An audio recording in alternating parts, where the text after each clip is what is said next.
산맥은 말도 없이 5000년을 살았네. 모진 바람을 다 이기고 이 터를 지켜왔네. 자유와 평화는 우리 루지엘이랑 마테오 리치 두 선교사가 있었는데 이 선교 방식이 다르다고 말씀을 하시고 얘기가 끝났어요. 잠깐 쉬었다가 했죠. 예. 뭐 어떻게 다릅니까? 뭐 협력을 해야 되는데 싸웠나요? 모두 기뻐하리라 우리의 숨소리로. 그러니까 선교를 누구를 대상으로 하냐부터가 좀 달랐어요. 그 중국 사람 대상이겠죠. 중국 사람 대상인데 네. 루지엘이는 네. 네. 좀 민중 서민들을 대상으로 했어요. PD. 그러려면 마테오 리치는 NL이 돼야 되는데. 뭐 그럴 수도 있겠네. 해석하면 그럴 수도 있겠네요. 그러니까 루지엘은 민중을 지향했고 네. 마테오 리치는 좀 루지엘보다 공부를 잘했나 봐요.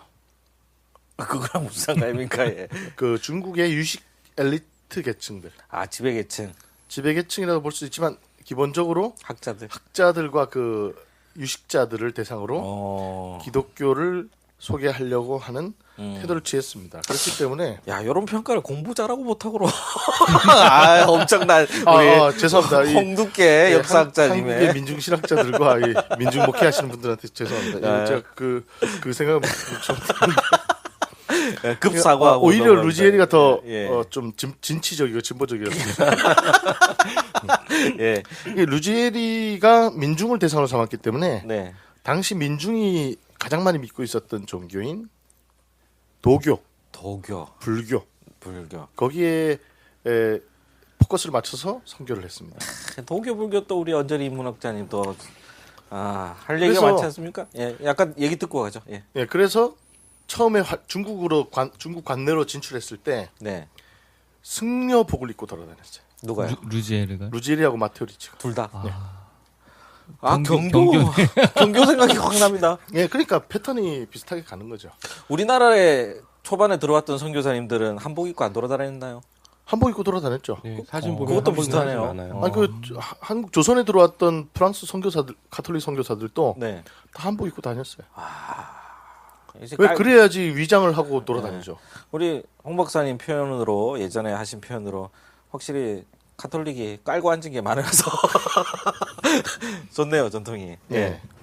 그래서 그 기독교하고 불교하고 접목을 시켜서 네. 좀 불교적인 패턴으로 양식으로 네. 이 기독교를 소개할 수 있을까 거기에 대해서 고민을 했다면 네. 마테오 리치는 중국에서 다니면서 결국 루지엘이하고 생각이 달라집니다. 중국의 민중은 도교나 불교가 지배하고 있지만 네. 중국 움직이는 사람들은 네. 지배계층인데 네. 지배계층의 종교 철학 체계는 네. 불교나 도교가 아니었다는 거예요. 유교였다는 거죠. 여기서 공자를 만나는군요, 마테오 리치가. 예.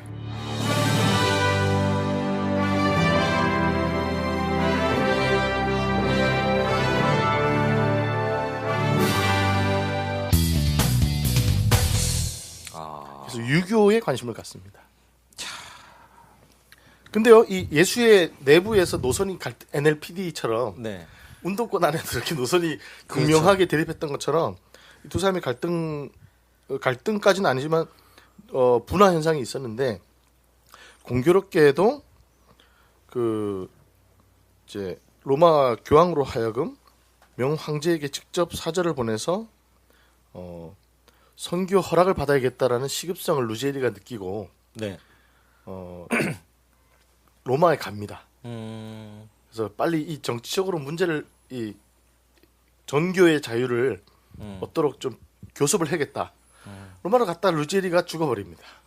그러니까 이게 웃긴 거야. 이게 뭐 전화가 있는 것도 아니고 비행기 편이 있는 것도 아니고 한번 갔다 오는데 지도 보니까 희망봉 돌아서 가야 되는데 아프리카를 돌아서 가야 되는데 한마디로 루지엘이가 야 내가 가서 교황님하고 단판 짓고 교황이 중국 명나라 황제한테 최소 1년이잖아. 사절을 보낼 수 있도록 내가 타협을 찍고 예. 교섭을 하고 올 테니까 기다려. 너 좀 있어. 이러고 갔는데 안 온다. 한 3년 있으면 올 거야. 이러고 이제 가는 거지. 야. 그 당시에 사람들의 이 시간관념은 우리하고 좀 다른 것 어마어마하네. 같아요. 어마어마해. 예. 그러니까 루지에리가 1607년에 죽고 나니까 17세기로 넘어갔네요. 마테오 예, 예. 리치만 남은 거예요. 아, 기다렸다가 죽은 소식을 듣고 이제 움직인 거예요? 기다렸겠죠. 예. 근데 돌아갔다가 죽을 때까지 거의 예. 한 20년 걸려요. 루지에리가 20년. 1588년에 이탈리아로 돌아가서요. 예. 죽는 건 1607년이거든요. 그러니까 19년 19년 동안 뭐해? 기다렸다기보다는 그러니까 1605년에 네. 마테오 리치가 그 아까 제가 말씀드렸잖아요. 뭐 네. 천문 역법 잘하는 애들 좀 보내라. 예. 그러니까 이미 루지에리의 소식을 듣기 전에 예. 자기의 방식의 선교를 계속 추진을 하고 있었던 거죠. 아. 그러니까 그냥 그 손가락 빨고 있었던 건 아니라는 거예요. 아. 마테오 리치가. 야, 근데 미안했겠다, 루지에리한테. 루지에리가 1588년에 떠나거든요. 예. 근데 마테오 리치는 루지에리랑 정반대 방향으로 북진을 합니다. 음. 그러니까 루지에리는 서진을 해서 교황청으로 간 반면에 마테오 리치는 광저우, 지금 중국의 최남단입니다. 네. 거기에서 저 중국 대륙의 중간이죠. 네. 상하이 옆에 있는 수저우, 수저우. 예, 소주까지 갑니다. 그러니까 수저에 간 게 1589년이니까 음. 루지에리 가고 그 다음에 이제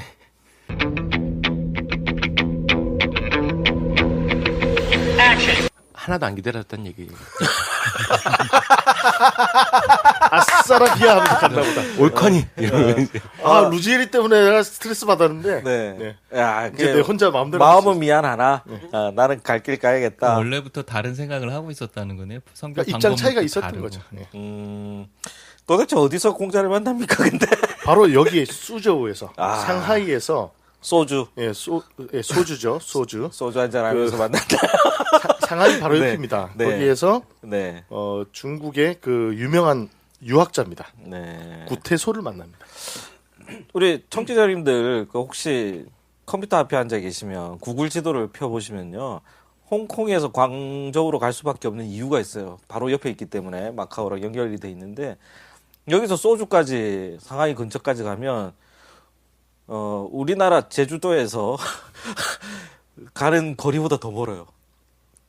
그렇죠. 네, 걸어서 간다고 생각하면 말 타고 가도 어마어마한 엄청난 거리입니다. 거리죠. 예. 그냥 참고해서 한번 보셨으면 좋겠네요. 네. 예, 바로 여기서 구태소를 만나서 구태소가 음. 권면을 합니다. 뭐라고 하는 얘기하냐면 당신 그 승복 좀 벗어. 이래가지고 안 돼. 나단 선지자가 나왔네요. 장사 안 돼. 네. 비즈니스 어려워. 네. 이제 그런 어드바이스를 받게 되는 거죠. 아. 그러면서 과감하게 벗습니다. 그쵸. 마테오 리치의 넉마주의를 벗어버리고 커밍 아웃. 커밍 아웃. 하고 그 뭐 입습니까? 내 마음속엔 공자님이 있는 거니까요. 아, 그때는 또 중국식 그 예, 옷을 유학자들, 선비들의 옷을 입는 거죠. 이 고려 시대 때도 네. 그 불교의 국가였잖아요. 네. 근데 그 당시 그 선비 세력들은 고려의 마이너리티 신진 정치 세력이었잖아요. 네. 이 선비들은 전혀 다른 복식과 생활 방식과 철학을 가지고 있었던 거죠. 그러니까 이미 그 명나라 때는 이미 그 유교가 지배 한반도나 중국이나 다 지배의 가치가 돼 있던 시대니까 네. 지배 이데올로기로서는 네. 유교가 가장 적절하고 유효했던 거죠. 그거를 마테오 리치는 꿰뚫어 본 거죠. 아, 참 대단합니다. 대단합니다. 그래서 여기서 재밌는 게요. 네. 유학자 선비의 옷으로 갈아입고 네. 중국 그 유교의 고전들인 사서 삼경을 다 씹어 먹습니다. 여기에서 말해 잘근잘근 씹어 먹습니다. 예, 저기 원래 옛날부터 종교 토론의 전통이 있지 않습니까? 네스토리오스 여기서부터 다 모여가지고 대놓고 토론하고 이런 것들을 잘했잖아요. 네. 그러니까 여기서도 이제 안 밀렸나 보네. 아, 그 당시 그 중국의 그 유학자들로부터 네. 아주 명예로운 호칭을 부여받죠. 태서학자. 아, 뭔 뜻이에요? 그 뭐 아주 서쪽에서 온 큰 훌륭한 학자다 뭐 이런 뜻이죠. 그 태서 학자라는 별칭을 부여받습니다. 테티서는 알아. 아 훌륭하죠. 네, 그렇죠. 테티서. 예.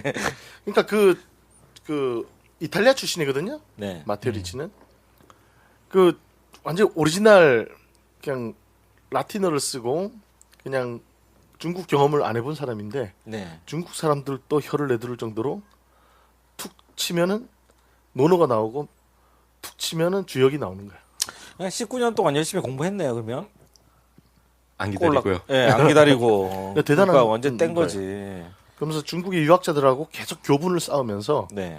중국의 유학적 그 체계로 기독교를 설명하기 위한 변증서들을 쓰기 시작하는 거예요. 그때 쓰여진 대표적인 책이 천학실의 교우론 같은 책입니다. 뭔지 모르겠어요. 그거는. 좋은 예, 아무튼 좋은 어쨌든 겁니까? 그 예. 마테오 리치가 취하려고 했던 방식은 네. 성경 있잖아요. 네. 성경 번역을 안 해요. 이 전통이랑 벗어난데? 아, 개신교 전통이니까 안 받아들이나요? 지금 개신교적 사고 방식으로 네. 생각하면 네네. 선교하러 가가지고 성경 번역을 안 해. 그러면서 중국 사람들이 이해할 만한 언어인 유교적 언어로 사서 삼경에 있는 언어로 기독교를 설명하기 시작하는 거예요. 재밌죠? 이게 그러니까 천주교 선교가 가지고 있는 독특함이에요. 우리 개신교랑 가장 차별화되는 지점입니다. 성경은 번역도 안 하고 중국 사람들한테 안 보여줍니다. 뭐 좋은 건가요? 나쁜 건가요? 모르겠네. 그렇군요. 그러니까 그리고- 네. 보니까 그러니까 어떤 발달된 서양의 문화나 문명의 그런 학문을 가지고 이제 친화력을 쌓은 다음에 그 이제 본질적인 그 중국의 그 지배 네. 사상 체계인 그 유학 그 자체에 이제 달려 들어가지고 기독교적인 변증을 하는 거죠. 그러니까 이 사람들이 함부로 뭐 무시하거나 할 수가 없는 거죠. 우선 여러 가지 발달된 지식과 학문들을 가지고 온 그런 대단한 한 지성이고 그리고 자신들이 지금 통치 이념이나 좀 윤리나 사상 체계인 그 유학에 대해서도 해박하고 또 자신들의 어떤 그 부족하거나 빈 부분을 채우는 어떤 사상 체계를 기독교 신학에서 이렇게 딱 들이미니까 뭐 꿈뻑 넘어갈 수밖에 없는 거죠. 예, 그래서 실제로 그 마테오 리치한테 많은 영향을 받아서 이제 넘어오는 사람들이 나타나기 시작합니다. 드디어 넘어오기 예. 시작하는군요. 예. 근데 이제 이후에 마테오 리치가 죽고 나서 네. 이제 마테오 리치의 후예들인 예수의 선교사들과 네. 이제 그 이후에 들어온 도미니칸, 프란치스칸 이런 사람들하고 이제 갈등이 일어나는데 아, 또 들어와요? 예, 도미니칸들이 이 예수회를 보고 뭐라 그러냐면 이것은 중국 복음화가 아니다. 복음의 중국화다라고 비판을 합니다. 말은 정말 기가 막히게 만드네요. 좋은데요. 그러니까 네. 이 도미니칸이나 프란체스칸들이 봤을 때는 예수회가 와가지고 장난질 치고 복음을 다 훼손시키고 네. 오염시켰다는 거예요. 그렇죠. 뭘로? 네. 중국의 문화와 사상으로. 쉽게 얘기하면 정통성을 잃었다 이거 아니에요? 예, 그 보수적이고 아주 네. 근본주의적인 사람들이 봤을 때는 이게 예수의 선교 방식은 동의하기가 어려웠던 거죠. 그렇게 해서 이제 수저우에서 활동했던 마테오 리치가 결국은 이 어떤 방식을 쓰냐면 전 자명종 선교 방식이라고도 얘기를 하고 싶은데 자명시계, 자명종 전도법. 예. 시계. 네. 중국도 시간 달력 만들고 시간을 그 지배하려는 황제의 그 연호라는 게 있잖아요. 시간을 지배하는 건 황제인데 네. 이 서양에서 진기한 그 시계라든가 달력 이런 것들 가져오니까 거기에 완전히 뿅 갑니다. 아. 그래서 서양의 역법이라든가 어떤 그 천문학 그런 시간 관념 네. 이런 것들을 접할 수 있는 이런 매체들 네. 그런 문명의 그 어떤 이기들을 통해서 네. 그런 지배 계급들을 어필하는 거죠. 네. 그러면서 결국 베이징으로 진출하게 되는 겁니다. 아, 또 멀리 가네요. 예. 마침내 베이징이면 옹거리만큼 더 간 건데. 예. 그러니까 중국 대륙을 쫙 남에서 북진을 하면서 예. 쫙 관통해서 올라가는 겁니다. 예, 뭐 이렇게 쉽게 우리가 지도로 보면 직선거리지만 알고 보면 중국이 산세가 험악하잖아요. 그렇죠. 가다가 저는 장가기를 봤다고 봅니다. 와 좋다. 그 황산도 봤을 거예요. 예. 예, 황산도 봤을 거고. 결국은 북경에 정착을 성공하고 나서 베이징, 지금의 네. 이제 서울, 우리나라의 서울 같은 곳이잖아요. 네. 가장 권력과 지식이 집중된 바로 이곳에서 중국 당대 최고의 지식인들과 교류를 하면서 네. 서양의 천문학, 수학, 역학, 그 철학들, 마침내 이제 기독교까지도 소개를 하면서 이렇게 여러 그 친카톨릭 유학자들을 좀 포섭을 하게 되는 거죠. 그때 그 나중에 들어온 도미니카 선교회랑 프란치스코 선교회가 마테오 리치랑 만나나요? 못 따라갈 예. 것 같은데 먼저 직분자를 먼저 갔는데. 사후에 그죠? 이제 이런 그 예수 근데 재밌는 게요. 네. 예수의 안에도 네. 예수의 후발주자들 있잖아요. 네. 후배들이 와가지고 마테오 리치를 공격합니다. 이거 아닌데 이러면서 공격하는 후배들이 있어요. 우리처럼? 그 우리나라 예. 초기 내한 선교사들 봐도 언더우드하고 네. 마펫하고 네. 베어드 이런 선교사들이 네, 네. 같은 장로교 선교사인데 네네. 맞아요. 서로 노선 갈등하거든요. 그렇죠. 그것처럼 이 예수의 안에서도 분명히 특히 예수의 후발주자들은 철저하게 로만 카톨릭화돼서 오는데 네. 이미 그 중국의 유학자들의 복식과 언어와 행동 방식을 보이고 있는 마테오 리치는 완전히 변절차처럼 변절자처럼 보이겠다. 보였을 네, 거예요. 네. 그래서 예수의 안에서도 안티들이 생기고 네. 이제 이후에 오는 도미니칸, 프란체스칸들은 더 극렬하게 이제 예수의 선교 방식에 대해서 이제 의심하고 공격하게 되는 거죠. 반면에 명나라의 황제나 네. 여기 보면 이제 이지조나 서광계, 풍은경 같은 이런 그 유학자들은 나중에 이제 마테오 리치한테 세례도 받고 마테오 리치는 이후에 이제 북경에 교회도 세우고 그다음에 학교도 만들고 신앙 클럽도 만들고 이러면서 아주 정교 활동을 활발하게 펼칩니다. 클럽? 구락부. 그래가지고 그때 북경에서 집필했던 가장 네. 대표적인 책이 뭐냐면은 네.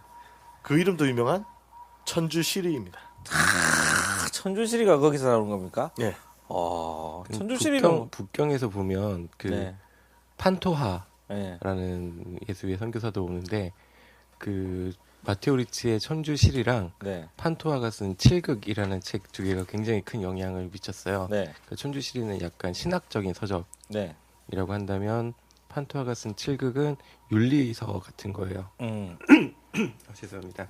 그래서 예수 믿는 사람은 어떻게 행동해야 되냐. 그래서 뭐 7가지의 어떤 탐욕이라던가 나태 이런 것들을 물리치는 네. 어떤 근면성실한 어떤 인간의 모습 같은 것들을 굉장히 잘 소개하면서 그 지배계층이 보기에는 굉장히 좋은 글들이었던 거죠.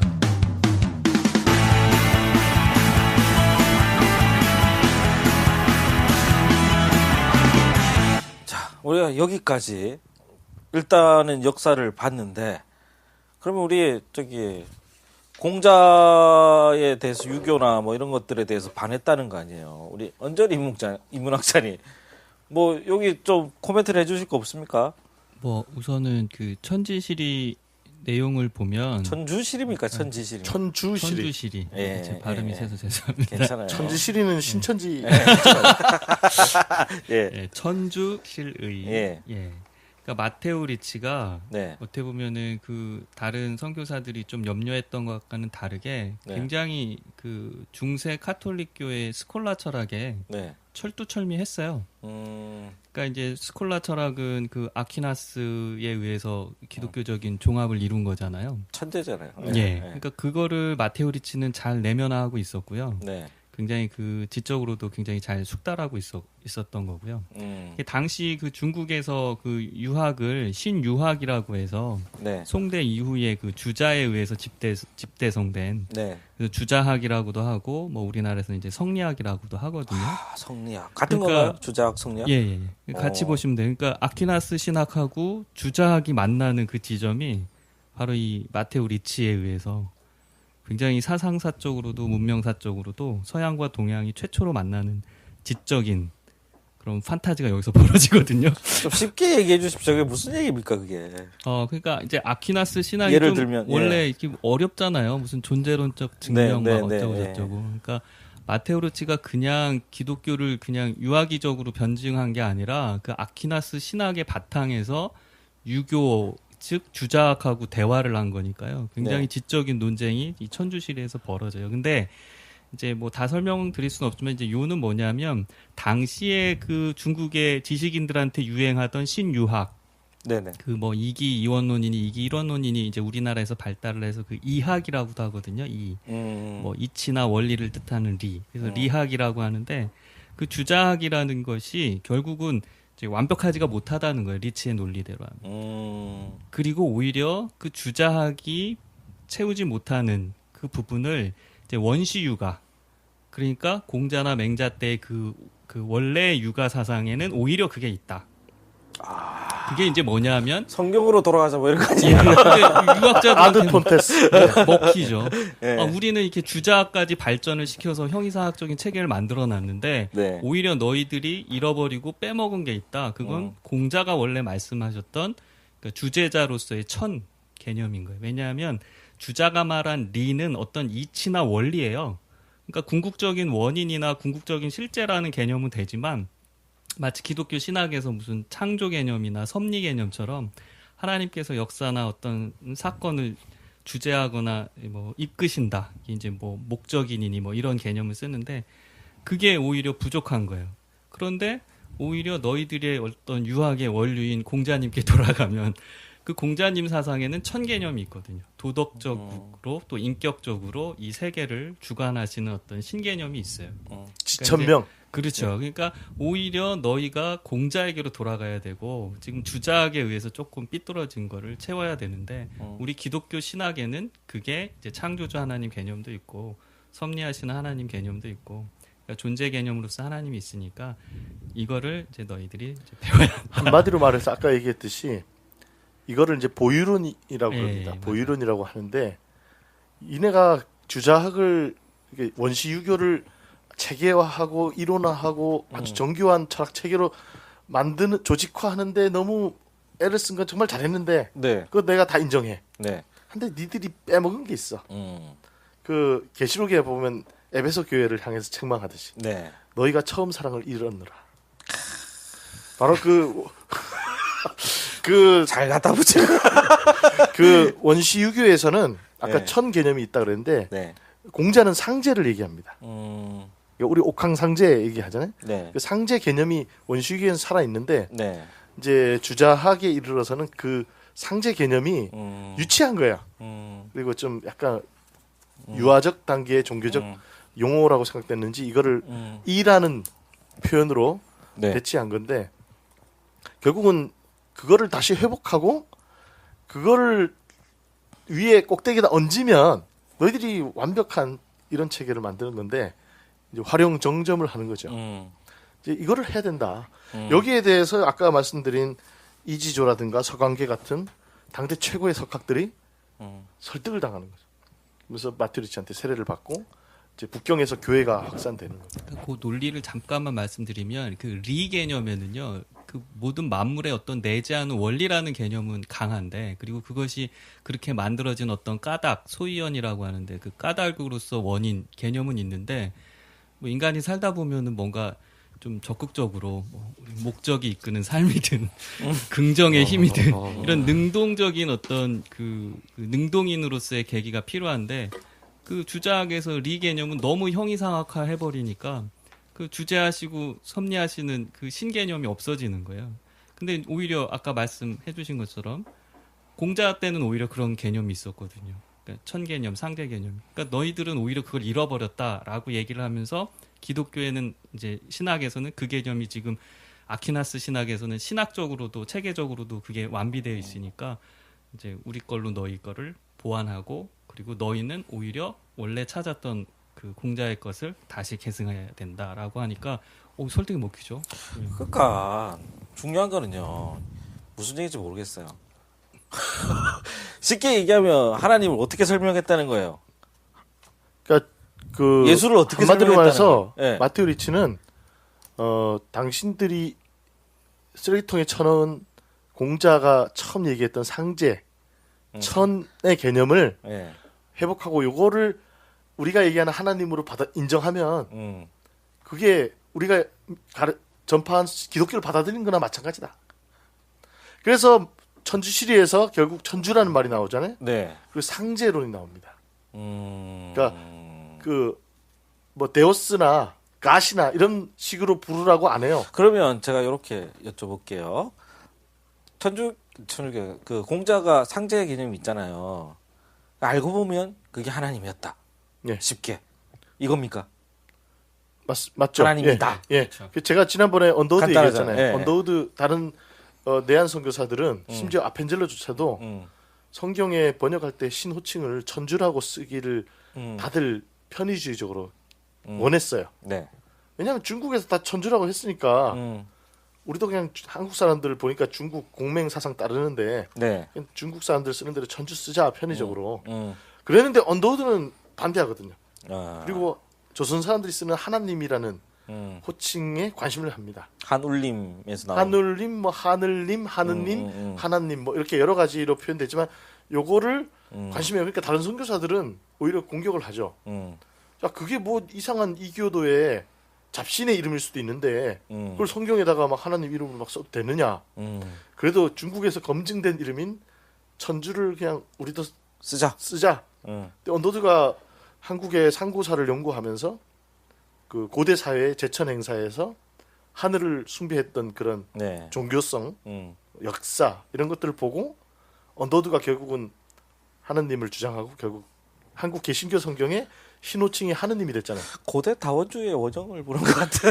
그러니까 그 저기 중국에서는 천주라고 번역이 됐는데 네. 여기 마트리치도 천주시리라 그러잖아요. 네. 그러면 상제라고도 부릅니다. 네. 근데 일본에서 뭐라 부르는지 아세요?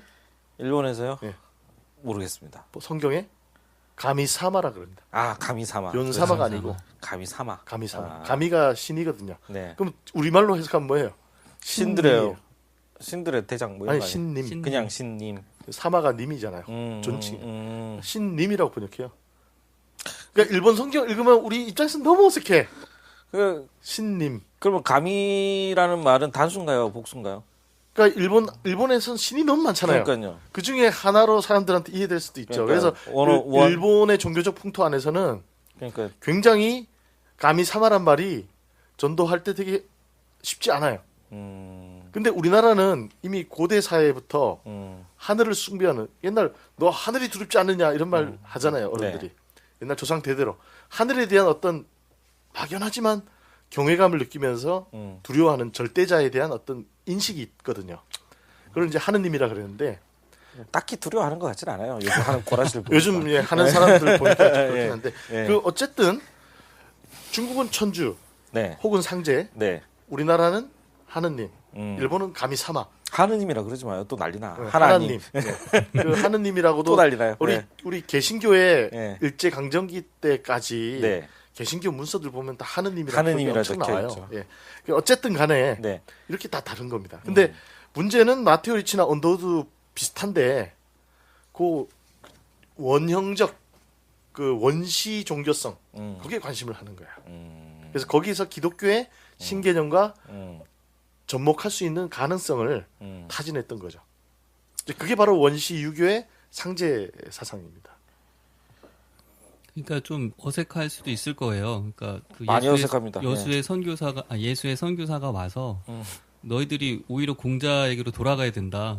예수님을 지금 전해야 되는데 지금 주자학자들한테 너희가 공자를 잘못 이해하고 있다. 원전한 공자로 돌아가면 오히려 이렇게 얘기하면서 기독교 신학을 변증했으니까요. 우리나라로 치면 와가지고 당군 신앙으로 복귀해야 된다 이런 거 아닙니까? 너희들이 당군을 제대로 알면 네, 그렇죠. 홍익인간. 무신론자가 될 수 없어. 하나님을 바라볼 수밖에 없어. 그래. 이제 그런 식으로 기독교를 변증한 거죠. 네. 그걸 맞는 것 같아. 홍익인간 모르냐고 왜? 이 너희들이 얘기하는 그 홍익인간 정신이 바로 예수의 복음과 그러니까. 같은 거야라고 얘기를 하면 네. 이제 훨씬 더 이제 그렇죠. 선교 초기에 네. 먹히는 거죠. 홍 박사님의 의견이셨습니다. 제 주장이 아니고 그 당시에 그렇게 했다는 얘기입니다. 예. 네, 그러니까 어쨌든 네, 그 마테오 리치의 방식은 굉장히 진보적이래요, 진짜. 적응주의적이고 네, 문화 요즘 안희정 대선 후보께서 얘기했던 그 통섭의 그 어떤 여러 가지 통섭. 모든 것을 아울러서 결합시키는 어떤 대화 그리고 상대방의 선의를 충분히 공감하고 존중하는 뭐 그런 태도를 보였던 것 같습니다. 그거는 이제 서로 인정해줬으니까 가능했던 거라고 봅니다. 네. 그죠? 네, 요즘 같이 서로 인정 안 하면. 그래서 그 마테오 리치가 취했던 태도가 이제 좀 충격적인 태도가 나옵니다. 아, 이제 나옵니까? 네. 이제 마테오 리치가 1610년에 죽거든요. 한 박자 쉬고 네. 돌아오겠습니다.